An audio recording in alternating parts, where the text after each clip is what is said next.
إن الحمد لله والصلاة والسلام على رسول الله أما بعد فأعوذ بالله من الشيطان الرجيم بسم الله الرحمن الرحيم وأن المساجد لله فلا تدعوا مع الله أحدا صدق الله تعالى وصدق رسوله النبي الأمي الكريم ونحن على ذلك لمن الشاهدين والشاكرين والحمد لله رب العالمين। অর্থ 24 জানুয়ারি রোজ শুক্রবার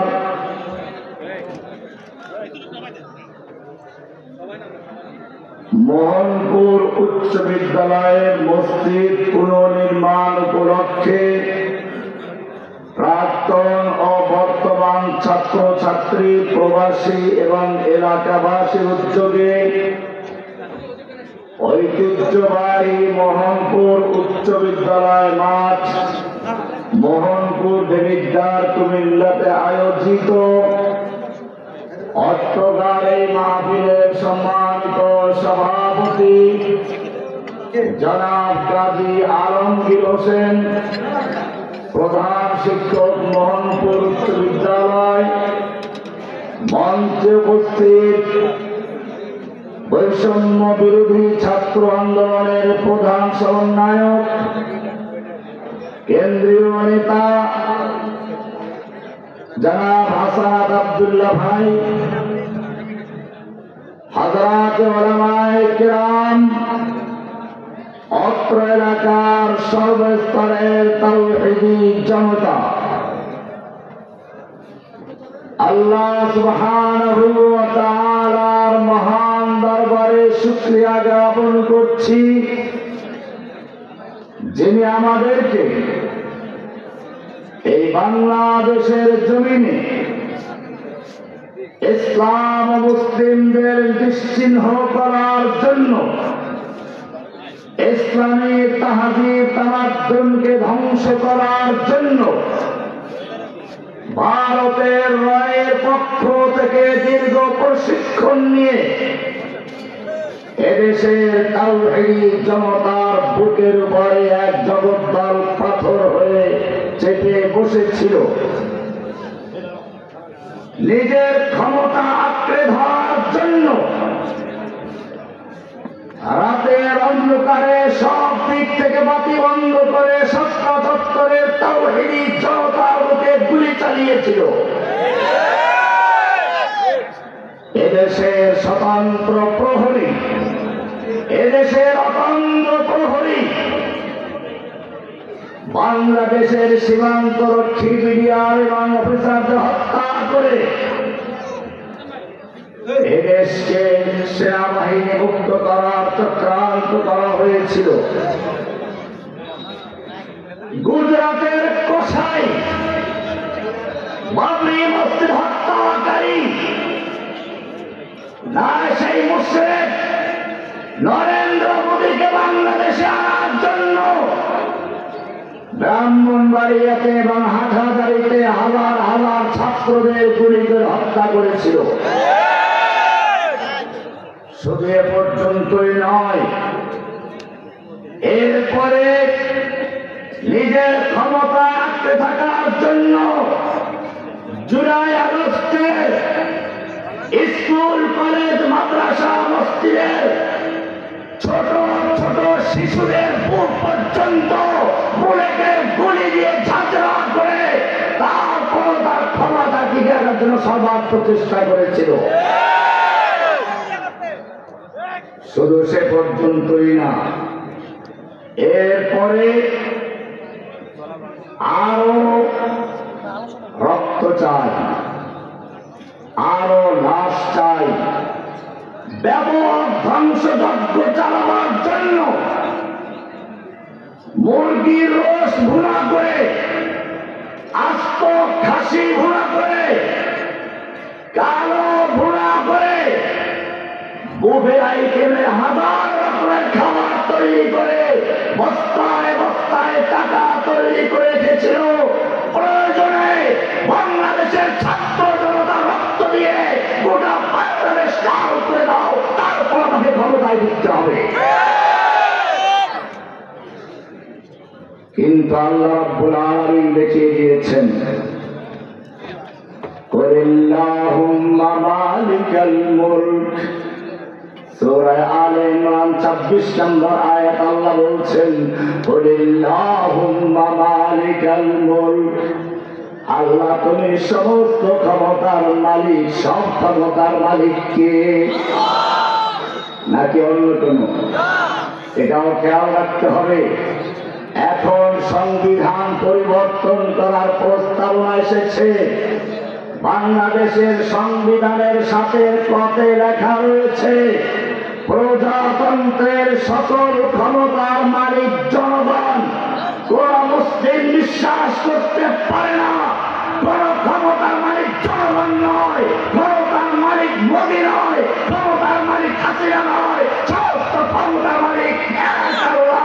লা ইলাহা ইল্লাল্লাহ বলে না মানে নেই, ইলাহা মানে কোন মাবুদ যারা মুক্ত করা যায়, যার বিধান মানা যায়, যার হুকুম মানা যায়। লা ইলাহা বলে সংসদ থেকে, আদালত থেকে, ব্যাংকের থেকে, সমাজ থেকে যত গায়রুল্লাহ উৎখাত করে দিয়ে একমাত্র ইল্লাল্লাহ বলে একজনকে বসাচ্ছে। আল্লাহকে কাকে? লা ইলাহা ইল্লাল্লাহ। সমস্ত ক্ষমতার মালিককে। ভালো করে বুঝুন, এই লা ইলাহা ইল্লাল্লাহর সাক্ষী না দিলে আযান হয় না। একটু আগে আযান হয়েছে, আশহাদু আল্লা ইলাহা ইল্লাল্লাহ বলে। লা ইলাহার সাক্ষী না দিলে ইকামত হয় না।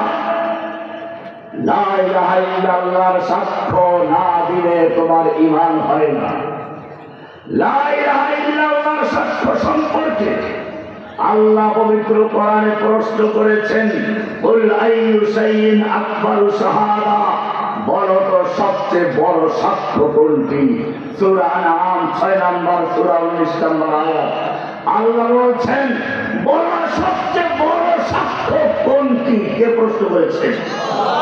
উত্তর ওই আয়াতে আছে, লা ইলাহা ইল্লাল্লাহ।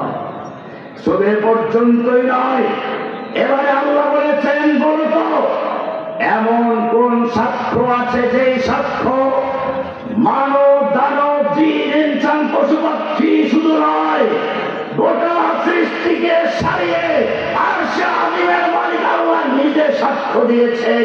কোরআন বলছে সূরা আলে ইমরানের 18 নম্বর আয়াতে, শাহিদাল্লাহু আন্নাহু লা ইলাহা ইল্লা হুয়া ওয়াল মালায়েকাতু ওয়া উলুল ইলমি কায়িমান বিল কিসত লা ইলাহা ইল্লা হু। লা ইলাহার সাক্ষী দিয়েছেন আল্লাহ। কারণটা কি? হে মুসলিম, ভালো করে বুঝো। একটা পুরাতন বিল্ডিং এর রং করতে গেলে মানুষ আগে পুরাতন রংটা ঘষে মেজে ধুয়ে মুছে পরিষ্কার করে তারপরে নতুন রং করে, ঠিক কিনা? ঠিক তেমনি ভাবে একজন মুসলিম যখন কালিমাতুশ শাহাদা লা ইলাহা ইল্লাল্লাহ বলে ইসলাম কবুল করে, প্রথমে সে বলে লা ইলাহা। লা মানে নেই, ইলাহা মানে কোন মাবুদ যার আনুগত্য করা যায়, দাসত্ব করা যায়, পূজা করা যায়, হুকুম মানা যায়, সিজদা করা যায়, যার কাছে প্রার্থনা করা যায়, যার কাছে মাথা নত করা যায়, যার কাছে সন্তান চাওয়া যায়, যার নামে পশু জবাই করা যায়। লা ইলাহা এমন কোন ব্যক্তি নেই, এমন কোন সত্তা নেই, নেই ব্যক্তি জীবনে, নেই পারিবারিক জীবনে, নেই সমাজের জীবনে, নেই রাষ্ট্র জীবনে, আন্তর্জাতিক জীবনে, ব্যাংকে, আদালতে, সংসদে, সব জায়গার থেকে লা ইলাহা বলে সব কিছু উৎখাত করে দিয়ে শুধু একজনকে বসাচ্ছে, ইল্লাল্লাহ বলে কাকে? কোরআন সেটাই বলেছে। লা ইলাহা ইল্লাল্লাহর মানে হচ্ছে সমস্ত ক্ষমতার মালিককে। সূরা আলে ইমরানের 26 নম্বর আল্লাহ ব্যাখ্যা দিচ্ছেন, কুলিল্লাহুম্মা মালিকাল মুলক। হে আল্লাহ, তুমি সমস্ত ক্ষমতার মালিক, সব ক্ষমতার মালিককে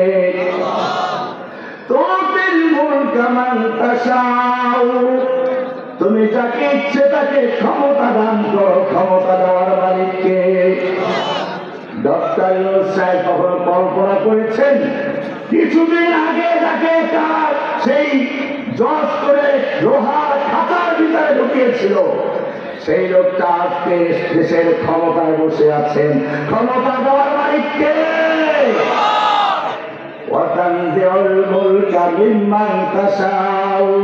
আর তুই যাতে ইচ্ছা ক্ষমতা ছিনিয়ে নাও, ক্ষমতা ছিনিয়ে নেওয়ার মালিককে।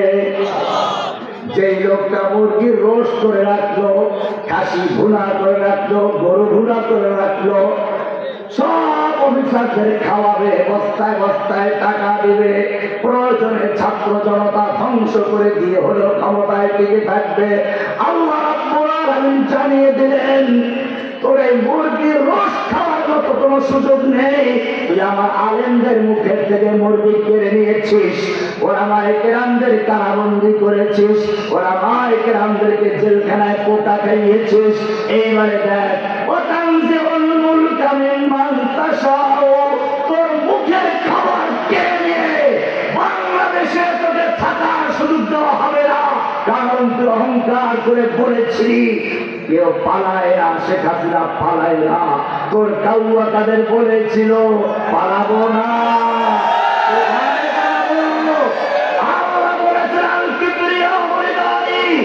অহংকার হচ্ছে আমার চাদর, যেই ব্যক্তি আমার চাদর ধরে টান দিবে আমি তাকে ধ্বংস করে ছাড়বো। তুই যদি অহংকার করে সেদিন যদি না বলতি আমি পালাই না, তাহলে হয়তো তোকে জেলে গেলেও তোর ইজ্জত থাকতো। কিন্তু আল্লাহ রাব্বুল আলামিন তোর অহংকারের জবাব দিয়ে এমন ব্যবস্থা করেছেন, শুধু বাংলাদেশের ক্ষমতা থেকে নামিয়ে দেন নয়, বাংলার কারাগার থেকে উদ্ধার করে তুই তার জৌলদাসী, যার হুকুম মেনে বাংলাদেশে আগমন করেছিলি, এবারে সেই জৌলদাসীকে তার কাছে ধরেছে। ছিনিয়ে নেওয়ার মালিককে। কোথায় আছে কোরআনের 26 নম্বর সূরা আলে ইমরান? এই লোকটা শেষ সময় তার খাহেশ হলো একটু বক্তব্য রেকর্ড করবে। এই খাহেশ কেন হলো এটা আল্লাহ ইঙ্গিত ছিল, স্পষ্ট করে দিতে চান। তুই আমার বাংলাদেশের আলেমদের মুখে থেকে মাইক কেড়ে নিয়েছিস, তাফসীর মাহফিলগুলো বন্ধ করে দিয়েছিস, জুমার খুতবা দিন মসজিদের মেম্বারে ইমামদের খতিব অপমান করেছিলি, তাদের খুতবা বন্ধ করে দিয়েছিলি। এবারে তোর মধ্যে বের হয়েছে খুতবা দেওয়ার আগ্রহ, এটা আল্লাহ বের করে দিয়েছেন দেখাবার জন্য। এবারে তোর খুতবা বন্ধ করার মতো কেউ আছে? সেনাবাহিনীকে আবেদন জানালে একটু বক্তব্য দিতে চাই। সেনাবাহিনী জানিয়ে দিল 2 দিক থেকে আজরাইলের দল আবাবিল পাখি হয়ে ঝড়ের বেগে এগিয়ে আসছে। যেই গতিতে এগিয়ে আসছে, আর মাত্র 45 মিনিট সময়ের মধ্যে তোমার রাজপ্রাসাদে ঝড়ের বেগে প্রবেশ করবে, এমন করে প্রবেশ করবে যার স্রোতে তোমার গদি ভেঙে চলে দেশে পাতুরি পালার মতো বাংলাদেশের দিল্লি কেউ খেয়ে পাবে না। পালাও। ক্ষমতা ছেড়ে দেওয়ার মালিককে।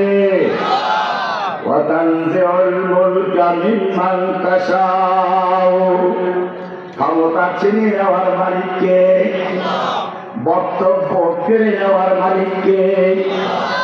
আরো শুনুন, এটা আমার নিজের কথা না, কোরআনের সূরা আলে ইমরান 3 নম্বর সূরা 26 নম্বর আয়াতে বলছি। আর মজা সামনে আছে। وتعز من تشاء وتذل من تشاء। ইজ্জত দেওয়ার মালিক তুমি, অপমান করার মালিক কে? সাইদি সাহেবকে রাজাকার বানিয়ে জেলখানায় ঢুকিয়েছিল অপমান করার জন্য, ঠিক কিনা? সাহেবের মৃত্যুর পরে জানাজা ঢাকায় কেন হলো না? আমি এটা অনেক জায়গায় বলেছি, আজকেও বলি শুনুন। হাসিনা বুঝতে পেরেছিল আমি আমাদেরকে রাজাকার বলে, জঙ্গি বলে, ধর্ষক বানিয়ে জনগণের অন্তর থেকে বিচ্ছিন্ন করার চেষ্টা করেছিলাম, কিন্তু অন্তরের মালিক যিনি, তিনি মানুষের অন্তরে তাদের মহাব্বত আরো বেশি বাড়িয়ে দিয়েছেন। জীবিত সাইদি যেই জনপ্রিয়তা নিয়ে মত জুড়ে ঢুকেছিল, মৃত্যু সাইদি তার চেয়ে লক্ষ কোটি গুণ শক্তি নিয়ে কারাগার থেকে বের হবে। তার জানাজা যদি ঢাকায় হয়, তাহলে এত জনসন হবে, জনলক্ষ জনতার স্রোতের করে হাসিনার গদি ভেসে যেতে পারে, সেই আশঙ্কা করে সে ঢাকায় জানাজা দেয় না। আমাদেরকে জঙ্গি বানালো। আমি আপনাকে বলি, আমাকে মাথায় হেলমেট পরিয়ে, হাতে হ্যান্ডকাপ লাগিয়ে, বুকে বুলেট প্রুফ ময়লা জ্যাকেট পরিয়ে, পায়ে ডান্ডা বেরি লাগিয়ে তারপরে কোর্টে তোলা হতো, আর বিশ্বকে দেখানো হতো বাংলাদেশ থেকে জঙ্গি নির্মূল করার জন্য হাসিনাকে প্রয়োজন, এই দেশ থেকে ইসলামকে বিদায় করার জন্য, ইসলামের তাহাজির তামদ্দুনকে বিজয় করার জন্য যেই নীল নকশা নিয়ে এসেছিল, তা বাস্তবায়ন করার জন্যই সেই জঙ্গি নাটকগুলো সাজিয়েছিল। তার উপরে এত হামলা হয়, সে মরে না। এত সুন্দরভাবে তিনি বক্তব্য দিয়ে শেষ করেছেন, এবারে যাওয়ার পারা তখন গ্রেনেড হামলা হয়, তার আশপাশের মানুষ মরে যায়, নিজের কিচ্ছু হয় না। কি সুন্দর আপন লোকেরা তাকে মারার জন্য হামলা চালিয়েছিল। মনে রাখতে হবে, মিজানুর রহমান আজহারিকে দেশ ছাড়া করেছিল, জসিমউদ্দিন রহমানিকে জঙ্গি বানিয়েছিল। আমি দেখেছি সেই অবস্থায় যখন হেলমেট পরা, হ্যান্ডকাপ লাগানো, পায়ে ডান্ডা বেরি, তারপর জনগণ আমাদেরকে দূর থেকে সালাম জানাচ্ছে, সুযোগ পেলে পুলিশের ফাঁক ফোকরে হাত মেলাচ্ছে, পকেটে টাকাও ঢুকিয়ে দিচ্ছে, কি সম্মান করছে। আজকে আমাদের জায়গায় যখন তারা চলে গেল, তাদের মাথায় হেলমেট এসেছে, বুকে বুলেট প্রুফ জ্যাকেট এসেছে, তাদেরকে জনগণ পুলিশের ফাঁক ফোকর দিয়ে খুঁজে বেড়ায়, তবে হাতিয়ে দৌড়া দেওয়ার জন্য হয়, হাত মেলাবার জন্য হয়, পচা ডিম দিয়ে, সেরা জুতা দিয়ে চেষ্টা করার জন্য ঘুরে বেড়ায়। কোরআন পরিষ্কার বলেছে, অতুইজ্জু মান তাশাউ অতুযিল্লু মান তাশাউ বিয়াদিকাল খায়র। সমস্ত ক্ষমতার মালিককে, সব ক্ষমতার মালিককে। এইবারে আল্লাহ তাআলা বলছেন, আমি লম্বা কথা বলার সুযোগ নেই, জুমার খুতবা, মুসলিমদের ক্ষমতার উৎস লা ইলাহা ইল্লাল্লাহ। ক্ষমতার মালিককে আল্লাহ তাআলা এবারে তোমাদের সুসংবাদ দিচ্ছেন। ছাত্র জনতার প্রতিনিধি হাসানাত আব্দুল্লাহ ভাই আছেন, আরো হয়তো কেউ থাকবেন। আমি আপনাদের বলি, আপনাদের জন্য সুসংবাদ আছে। কোরআনে আজকে সে কথা আমি আপনাদের কোরআন থেকে দেখাচ্ছি। কোরআন বলছে, যুগে যুগে ফেরাউনরা তাদের দেশের জনগণকে বিভিন্ন দলে বিভক্ত করেছে। সূরা কাসাস 28 নম্বর সূরা, এর 4 নম্বর আয়াত আল্লাহ বলছেন, ওয়াজআলা আহলাহা শিয়া। যুগে যুগে ফেরাউনেরা তাদের দেশের জনগণকে বিভিন্ন দলে বিভক্ত করে রেখেছে।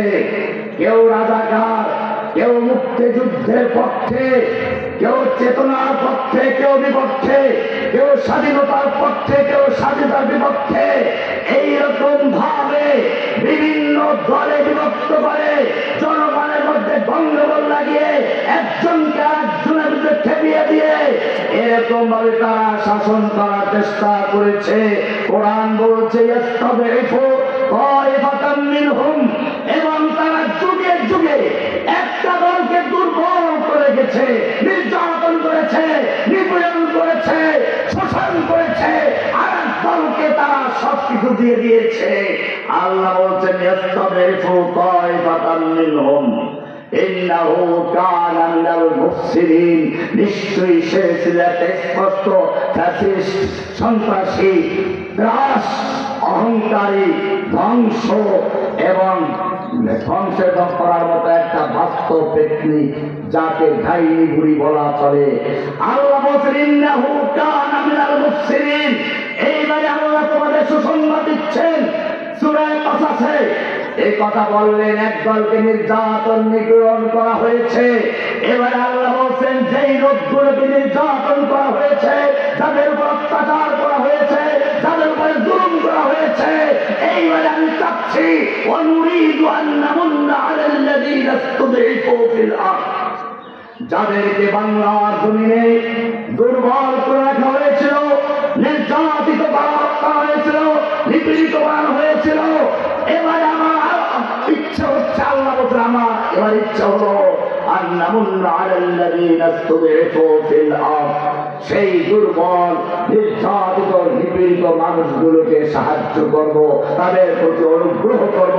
এবারে নির্যাতন নিপীড়ন থেকে তাদেরকে মুক্তি দিব, তাদেরকে কারাগার থেকে মুক্তি দিব, তাদেরকে মানসিকভাবে বন্দিত্ব জীবন থেকে মুক্তি দিব, গোলামের জীবন থেকে, দাসত্বের জীবন থেকে মুক্তি দিব তাদেরকে। কে বলেছেন? শুধু এতটুকুই না, এরপরে আর কি বলে শুনুন। ওয়ানাজআলাহুম আইম্মাতান, ওয়ানাজআলাহুম আইম্মাতান, যেই লোকগুলোকে নির্যাতিত নিপীড়িত করা হয়েছিল, যেই লোকদের উপর অত্যাচার করা হয়েছিল, এইবারে পালা এসেছে, আমি তাদেরকে ইমাম বানাবো, লিডার বানাবো, নেতা বানাবো। কে বলেছেন? কে বলেছেন? ওয়ানাজআলাহুম আইম্মাতান, আমি তাদেরকে ইমাম বানাবো, নেতা বানাবো। এটা মসজিদের ইমামের কথা বলা হয় নাই। এরপরে 3 নাম্বার আল্লাহ পুরস্কার দিবেন যারা নির্যাতিত নিপীড়িত, যাদেরকে অত্যাচার করা হয়েছিল। আল্লাহ বলছেন ওয়ানাজআলাহুমুল ওয়ারিসিন, আমি তাদেরকে আমার জমিনে প্রতিনিধিত্ব করার সুযোগ দেব। কার প্রতিনিধি? কার প্রতিনিধিত্ব করবে? এই মজলুমদেরকে আল্লাহ বলেছেন তোমাদেরকে আমি আমার ওয়ারিস বানাবো। এবারে তোমাদের কাজ হচ্ছে, আমি তোমাদের যেই সংবিধান দিয়েছি, ওই সংবিধান দিয়ে তোমাদের রাষ্ট্র কায়েম করতে হবে। সেজন্য 5ম নম্বর আল্লাহ বলছেন ওয়ানুমাক্কিনা লাহুমুল ফিল আরদে, এবং তাদেরকে জমিনের শাসন ক্ষমতা দান করবো। কি ক্ষমতা দান করবে? কে বলেছেন? নাজমুল রহমানী, কোরআনটা হাতে আছে। ওয়ানুমাক্কিনা লাহুম ফিল আরদে, আমি সেই নির্যাতিত নিপীড়িত মুসলিমদেরকে সাহায্য করে তাদের হাতে আমি এই বাংলার ক্ষমতা তুলে দিতে চাই। এবারে আরেকটা মজার কথা আল্লাহ বলেছেন ওয়ানুরিয়া ফিরাউনা ওয়া হামানা ওয়া জুনুদাহুমা মিনহুম মা কানু ইয়াহযারুন, আমি ফিরাউন, হামান, নমরুদ যুগে যুগে তারা ফিরাউনের চরিত্র লালন করেছে। ফিরাউন, হাসিনা ফিরাউন, আবুবকরের ফিরাউন, আরো তাদের যত ফিরাউন আছে, আমি সব ফিরাউনকে দেখিয়ে দিতে চাই মিনহুম মা কানু ইয়াহযারুন, তারা যেটা ভয় করছিল, যেটা আশঙ্কা করেছিল, আমি তাদেরকে সেটা এবারে চাক্ষুষ দেখাই দিতে চাই। কে বলেছে? বোঝা গেল এরা যে গ্রেফতার হবে, এরা এদের শাস্তি তাদেরকে পেতেই হবে। এটা অঙ্গীকার করেছেন কে? আল্লাহ তাদের সেজন্যই আশঙ্কা করেছিল যদি আমাদের ক্ষমতা ছেড়ে চলে যায় তাহলে কতজন নাশ করবে? 5 লক্ষ নাশ করবে। কারণ ওরা তো ওদের চরিত্রটাই বুঝে, মানুষকে সবাইকে ওরা তাই মনে করেছে। কিন্তু না, এদেশের তাওহীদি জনতা তোদের মতো হিংস্র নয়। কুকুরে কেমন কুকুরে পায়ে কামড় দেওয়ার চরিত্র দেশের তাওহীদ জনতার নয়। সেজন্য বাংলার জনগণ সুযোগ পাওয়া সত্ত্বেও তোমাদের 5 লক্ষ নয় 50 লক্ষকে ফেরিস্ত দেওয়ার ক্ষমতা পাওয়া সত্ত্বেও আল্লাহ নবী যেদিন মক্কা বিজয় করেছিলেন সেদিন তিনি মক্কার লোকদের জিজ্ঞেস করে, হয়ে মক্কার লোকেরা, আজকে তোমরা আমার থেকে কেমন ব্যবহার আশা করছো? 10,000 তরবারি এবারে সারার অপেক্ষায় একটু হুকুম দিলে মক্কার লোকদের বাগদানটা উড়ে যায়। আল্লাহর নবী সেদিন বলেছিলেন, মক্কার লোকেরা শোনো, আজকে আমার সে কথাই মনে পড়ছে যে কথা আমার ভাই ইউসুফ আলাইহিস সালাম তার সেই অত্যাচারী নির্যাতনকারী ভাইদের হাতের মুঠোর ভিতরে পাওয়ার পরে বলেছিলেন। তাদেরকে সেদিন বলেছিলেন, লা তাসরিবা আলাইকুমুল ইয়াউম, আজকে তোমাদের বিরুদ্ধে আমার কোনো ক্ষোভ নেই, তোমাদের বিরুদ্ধে আমার কোনো প্রতিশোধ নেওয়ার ইচ্ছা নেই। লা তাসরিবা আলাইকুমুল ইয়াউম, আজকে আমি তোমাদের ক্ষমা করছি। যাও তোমরা সকলে আমাদের সাধারণ মৃত্যু তোমাদেরকে মুক্তি দিয়ে দিলাম। এদেশের জনগণ যদি বাংলাদেশের সেই জালেম হাসিনার সৈনিকেরা যারা খুনের সাথে জড়িত নও, যারা অতি উৎসাহী হয়ে আমার ছাত্র ভাইদের বুকে গুলি করায়, ওপেন তওবা করো, ক্ষমা চাও, তোমাদের নেত্রী পালিয়ে গেছে। কিন্তু আমি বলি, একটা মুরগির বাচ্চাও যদি কেউ ভাবতে যায়, মুরগি আপ্রাণ চেষ্টা করে সেই বাচ্চাকে রক্ষা করার জন্য। একটা ইতর প্রাণী কুকুরের বাচ্চা যদি কেউ ধরতে চায়, কুকুর তার সর্বশক্তি দিয়ে নিজের বাচ্চাকে আগলে রাখে। কিন্তু তোমাদের নেত্রী তোমাদেরকে ফেলে রেখে, নির্যাতনের মুখে ফেলে রেখে, বিপদে ফেলে রেখে নিজের বোনকে নিয়ে পালিয়ে গেছে। তোমাদেরকে প্রয়োজন নাই, তওবা করো, কাপুরুষ হিন্দু নেতৃত্ব ছেড়ে দিয়ে ইসলামের ছায়াতলে চলে আসো। ইসলাম তোমাদের তওবার আহ্বান জানাচ্ছে। ভাইয়েরা আমার, এবারে আমি আপনাদের বলবো, আল্লাহ সুবহানাহু ওয়া তাআলা তোমাদের এই নিয়ামত দিয়েছেন ঐক্যবদ্ধ থাকার কারণে। তোমাদের সেই ঐক্যবদ্ধ শক্তিকে ভেঙে দেওয়ার জন্য চক্রান্ত চলছে। মাঝে মধ্যে উকি দিয়ে দেখে চট করে ঢুকে পড়বো। এটা কেন বলে জানেন? পরিবেশ তৈরি হয়েছে কিনা।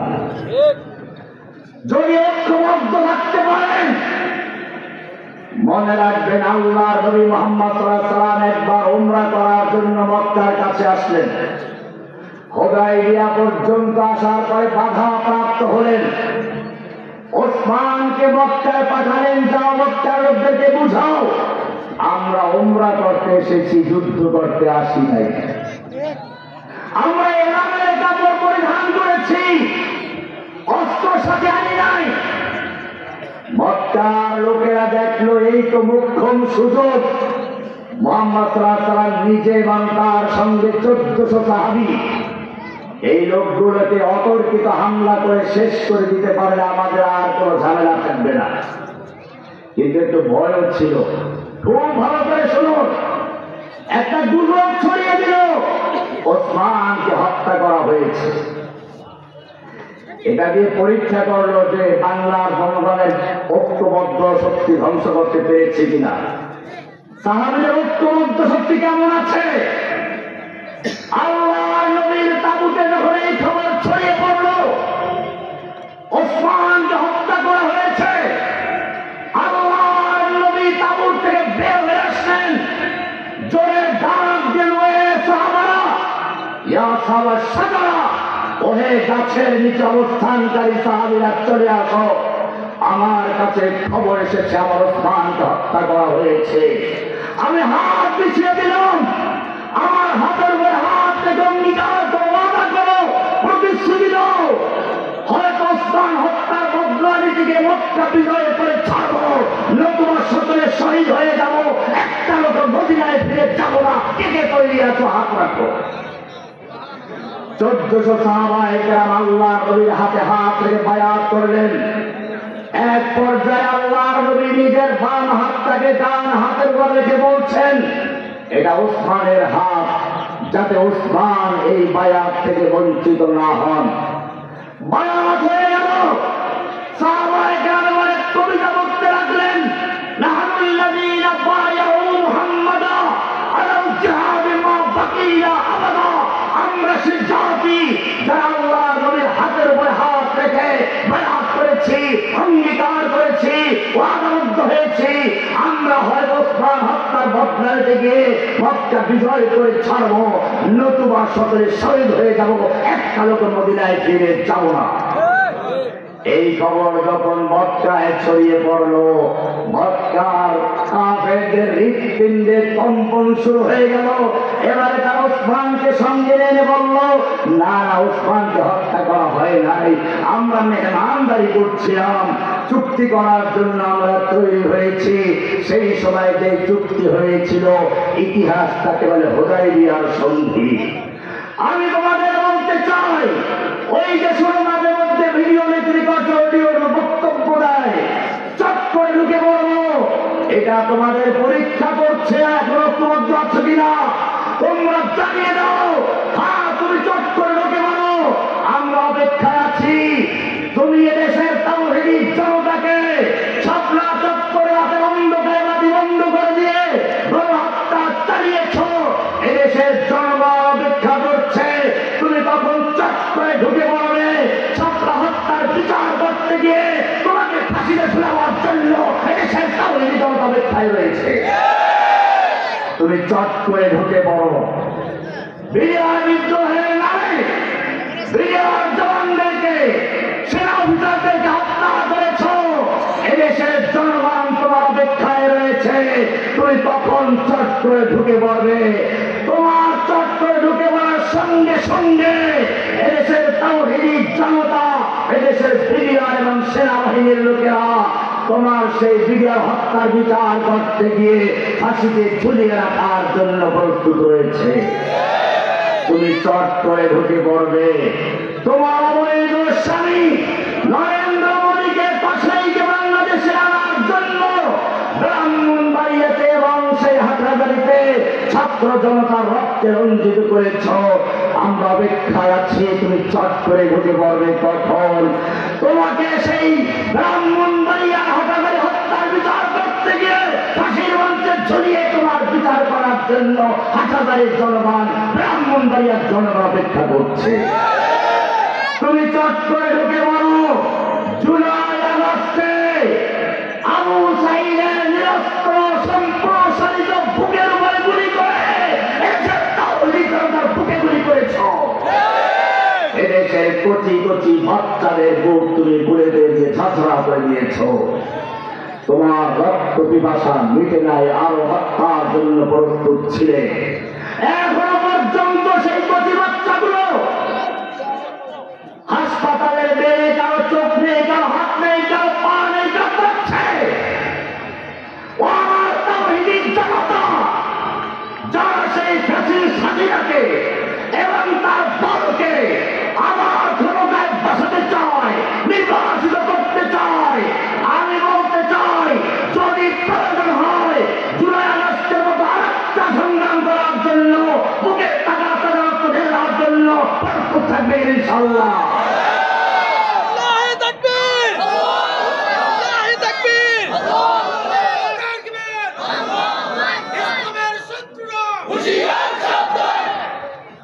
সর্বশেষ কথা, জুমাতুর রাস্তায় রয়ে গেছে।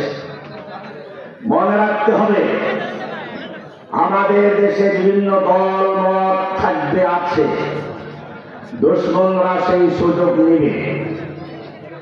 আমি আপনাদেরকে ইতিহাসের কথা বলি। আমির মুআবিয়া রাদিয়াল্লাহু তাআলা আনহুর সঙ্গে আলী রাদিয়াল্লাহু তাআলা আনহুর খেলাফতের যুদ্ধ চলছিল। তৎকালীন সুপার পাওয়ার রোম সম্রাট এই সুযোগটা নেওয়ার চেষ্টা করলো। আমির মুআবিয়াকে চিঠি লিখলো, আমির মুআবিয়া, আমরা জানতে পেরেছি তোমার খলিফা তোমার প্রতি অসন্তুষ্ট, তোমার প্রতি অত্যাচার করছে, বেইনসাফি করছে, তোমার সঙ্গে বৈষম্য করছে। তুমি যদি প্রস্তুত থাকো, রোম সম্রাট তার সর্বশক্তি দিয়ে তোমার পাশে দাঁড়াবার জন্য প্রস্তুত।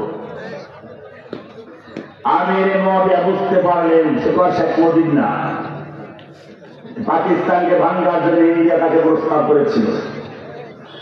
আমির মুআবিয়া বুঝতে পারল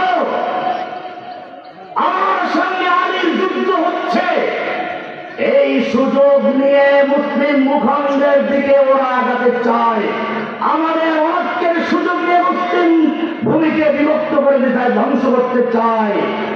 এই সুযোগ তাদের দেওয়া যাবে না। তিনি পত্র লেখলেন, রোম সম্রাটকে চিঠি লিখলেন, ইয়া কারবার রোম, ওহে রোমের কুত্তা, আমার আমিরের সঙ্গে যুদ্ধ চলছে, এই সুযোগ নিয়ে যদি মুসলিম ভূখণ্ডের দিকে একটা পা বাড়াও, জেনে রাখবি আলীর পক্ষে যুদ্ধ করতে গিয়ে প্রথম যেই লোকটা জীবন দেবে সেই লোকটা আর কেউ নয়, সে হচ্ছে আমির মুআবিয়া রাদিয়াল্লাহু তাআলা। দুশমন বুঝতে পারল এই মুসলিমরা নিজেরা যুদ্ধ করলেও দুশমনের বেলায় ঐক্যবদ্ধ, ঠিক কিনা? ও মুসলিম, তোমাদের মনে রাখতে হবে বাংলাদেশের জনগণের ভিতরে বিভিন্ন দল মত থাকতে পারে, ধর্মীয় ভাবে, রাজনৈতিক ভাবে, কিন্তু মনে রাখতে হবে যদি ইন্ডিয়ার কোন দালাল বাংলার দিকে চোখ তাকায়, যদি ইন্ডিয়ার কোন দালাল বাংলার দিকে এক পা পায়, সে পা ভেঙে দিতে হবে। যদি দেশের দিকে চোখ তুলে তাকায়, সে চোখ উপড়ে ফেলতে হবে। যদি বাংলার দিকে একটা হাত পায়, সে হাত ভেঙে দিতে হবে।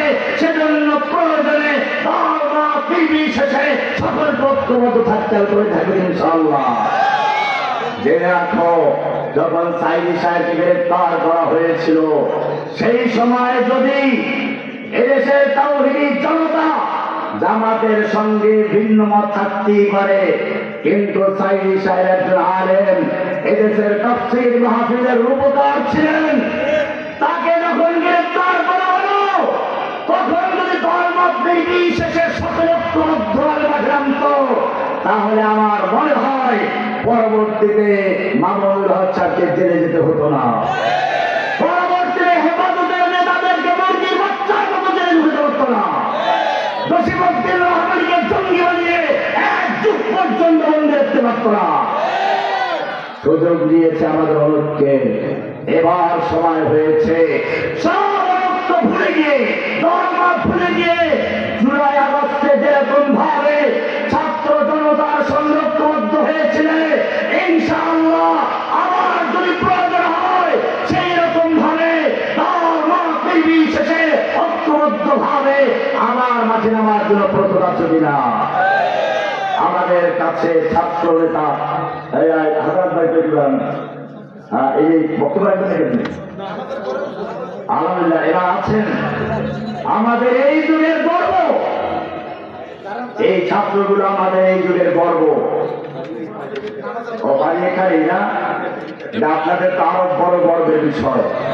এরা শুধু দেবিদ্বারের নয়, এরা গোটা বাংলার গর্ব। আবু সাঈদ শুধুমাত্র রংপুরের নয়, এদেশের ইতিহাসের অংশ। বাংলা প্রত্যেকটা তাওহীদি জনতার ঈমানের চেতনা। সুতরাং মনে রাখতে হবে कत्ल हुसैन दर हकीकत वर्ग यजीद है, इस्लाम जिंदा होता है हर करबला के बाद। यजीद हुसैनকে হত্যা করেছিল ঠিকই, কিন্তু কারবালার ময়দানে হুসাইন শহীদ হয় নাই, মৃত্যু হয় নাই, মৃত্যু হয়েছিল কার? জুলাই আগস্টে হাসিনা ছাত্র জনতাকে হত্যা করেছে, গুলি করেছে। ছাত্র জনতা মরে, হুসাইন মরে নয়, হাসিনা নগর হয়েছে, বাংলার ইতিহাস থেকে অপমানিত হয়ে শান্তি বিদায় হয়েছে। আমাদের সেই ঐক্যবদ্ধতার আহ্বান জানিয়ে আজকে আমি শেষ করছি। ওয়া আখিরু দাওয়ানা আলহামদুলিল্লাহি রাব্বিল আলামিন।